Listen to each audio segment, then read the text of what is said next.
Vamos agora com a entrevista no Bom Dia Clube. Comandante do 10º Batalhão da Polícia Militar de Blumenau, Tenente Coronel Heinz Hertz, está conosco aqui, ao vivo, para conversar conosco sobre questões de segurança, especialmente na cidade de Blumenau. Comandante, muito bom dia. Bom dia a nossos ouvintes aí da Rádio Clube.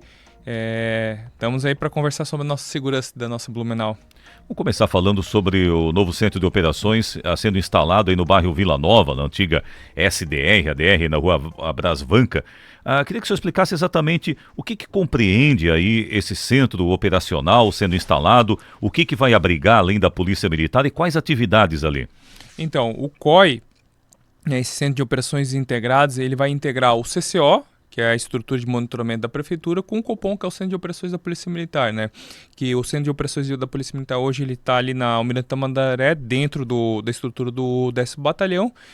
E então vai ter a unificação dessas duas centrais de monitoramento dentro do COI. Ali a gente vai aproveitar que a estrutura vai ser maior para trazer outros integrantes das forças de segurança, né? O bombeiro vai fazer parte, Polícia Civil vai fazer parte, Polícia Penal também vai fazer parte, porque eles têm, aqui em Blumenau, eles têm um núcleo de monitoramento dos apenados com tornozeleira, né? É o único núcleo destacado, né?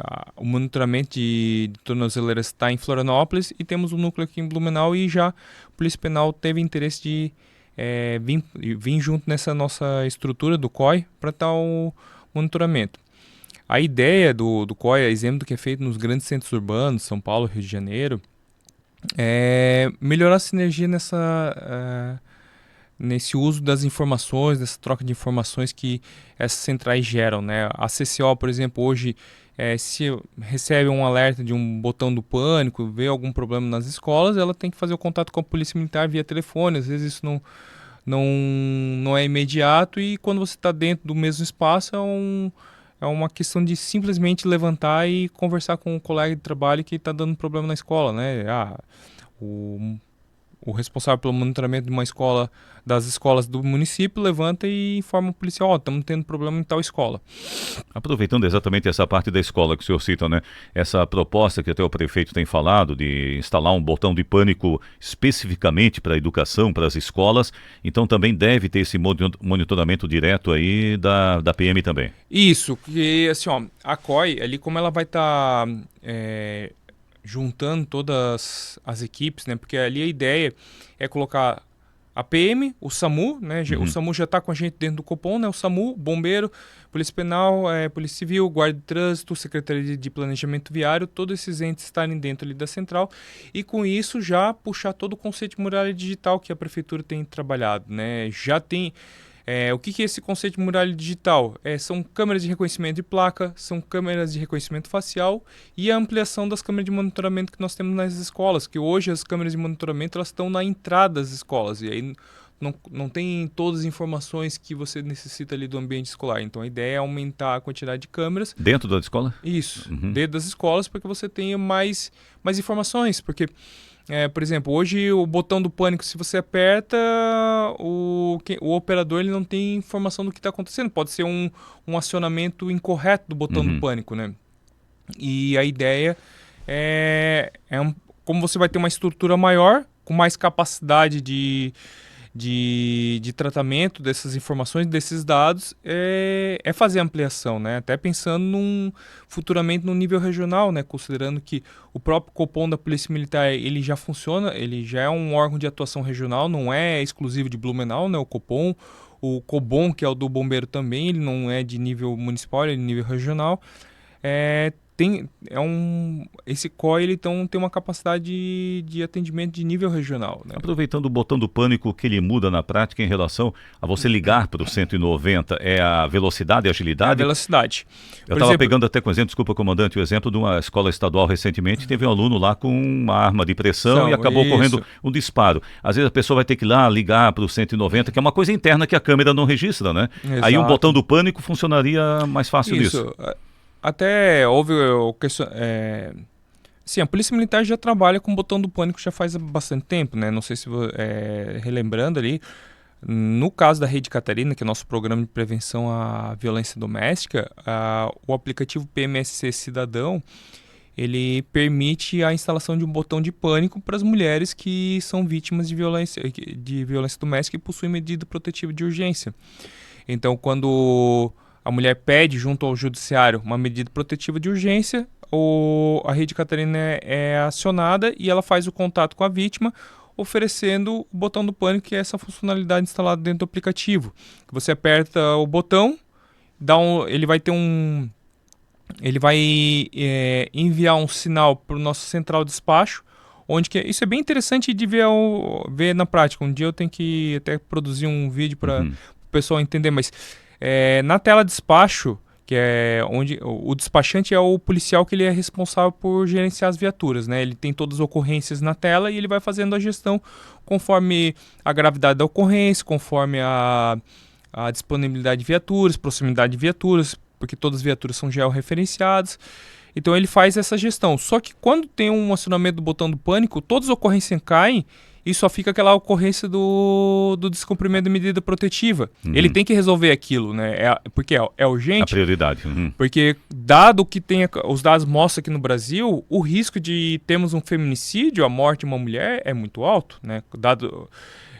Essa é a lógica que a PM adota, né? Vocês classificam como risco iminente, então. Isso, exato. É um risco vermelho, você tem que dar atenção prioritária. Tanto que o ano passado a gente teve aquela ocorrência bem emblemática, que foi um caso que deu repercussão estadual, que foi aquele caso que a mulher tinha uma medida protetiva de urgência e ela viu o ex-companheiro entrar dentro do posto que ela trabalhava, ela acionou o botão do pânico, a polícia militar chegou no momento que ele estava jogando gasolina nela com o objetivo de queimar ela. Né? E a gente conseguiu dar pronta resposta. Tivemos vários casos, mas esse, como foi um caso bem emblemático, ele acabou dando repercussão no nível estadual. Então a gente tem expertise nessa área, a gente já está acostumado a ter que lidar com esse acionamento. É importante a gente também estabelecer os tipos de protocolos que tem que ser para um acionamento do botão do pânico, porque o próprio botão do pânico da Rede Catarina, a gente tem problemas que às vezes as vítimas elas utilizam para fins pessoais. Quase um alarme falso, né? Exato. A feminina tem uma rixa, um desacordo comercial. Vou apertar o botão do pânico, né? Acontece. Não, é a exceção, né? A maior parte dos casos é um caso verdadeiro, a gente fez diversos atendimentos, mas só para explicar que é necessário estabelecer regras do uso do botão do pânico. Mas seria de fácil adaptação para a questão ambiente escolar, Isso, né? é de fácil. A gente conversou com a prefeitura, tem uma solução que utiliza o nosso próprio sistema de monitoramento, né? Hoje a PM e a prefeitura utilizam a plataforma DigiForte, que é uma plataforma de gerenciamento de imagens, né? Então é fácil você fazer esse uso de tecnologia, né? Só tem que ter cuidado na hora de fazer o contrato para que a contratação do serviço seja algo que se comunique com todos os sistemas que tanto a PM como a prefeitura utilizem. Eu sou uma pessoa que gosta muito de tecnologia, mas eu sempre tenho muito cuidado, né, com ela. Eu não gosto assim de, às vezes no setor público fazem contratação de tecnologia, mas você tem que usar 3 sistemas diferentes. No final ninguém usa nada, né? Todo mundo usa o mesmo sistema hoje, porque todo mundo utiliza o WhatsApp. Vocês podem até falar que tem uma ferramenta melhor e tal, mas todo mundo utiliza. Então ninguém vai querer ir pro Telegram, pro Signal, pra, sei lá, qualquer... Se tá todo mundo no outro, né? Tá todo mundo no outro. E também as coisas da tecnologia também, ela facilitar e não ser um obstáculo também, Exato. né? Agora, comandante, aproveitando já, emendando com a questão das escolas. Nesse momento, a gente sabe que vocês estão fazendo mais rondas nas escolas, especialmente as municipais, e nas creches depois da saída daquela segurança armada lá dentro, não é? Isso. Como é que está sendo feito esse reforço? Eu vejo várias viaturas, inclusive, no horário de saída, de chegada. Isso. Como é que está sendo essa integração aí com outras forças? Tá bem tranquilo, a gente montou um grupo de trabalho, né, da Secretaria de Segurança Pública Municipal com a Polícia Civil, Polícia Penal, Guarda de Trânsito e nós, né, e o que a gente fez? Se dividiu num planejamento para que dentro da capacidade de cada órgão a gente dá maior, como é que se diz, capilaridade, né, atender a maior quantidade de escolas possíveis, que a gente sabe que esse momento é um momento bastante sensível para a comunidade. E dentro da Polícia Militar a gente fez algum remanejo de escalas, né? Puxa um policial antes, faz ele fazer uma hora extra, depois a gente organiza o banco de horas dele e temos trabalhado dessa maneira, né? A nossa ideia é aumentar a presença policial, né? Considerando esse momento, assim, que está uma transição até a efetivação desses agentes de vigilância ali, o processo seletivo que a prefeitura fez de agentes de vigilância. Então a gente está dando essa atenção até o término do primeiro semestre, né? Entra nas férias, a gente termina o processo do... Até ali pelo dia 20, então, agora, né? Que é quando termina. Isso, e aí depois a gente já acertou com a Secretaria de Segurança Pública para fazer o treinamento desses agentes de vigilância. Vocês vão ajudar, então? Vamos ajudar. Nós vamos trabalhar da parte da Polícia Militar com o protocolo FEL, que é o nosso protocolo de resposta a um caso de agressor ativo. Nós vamos trabalhar alguns tópicos de postura, comportamento do vigilante, de consciência situacional, né? Uma das críticas que a gente observa, assim, com relação tanto aos agentes de vigilância, aos vigilantes armados, etc., às vezes é a falta de postura, tá meio dentro do conceito de consciência situacional que a gente fala no meio policial. A gente tem esse conceito, consciência situacional, como você percebe o ambiente, e muitos deles estão na área branca, que nada está acontecendo, está tudo tranquilo. Não, sempre tem que ter um nível de alerta com relação a isso para eventual problema, né? Tem que enxergar algumas árvorezinhas a mais na floresta, né? Exato. É a função dele. A gente não...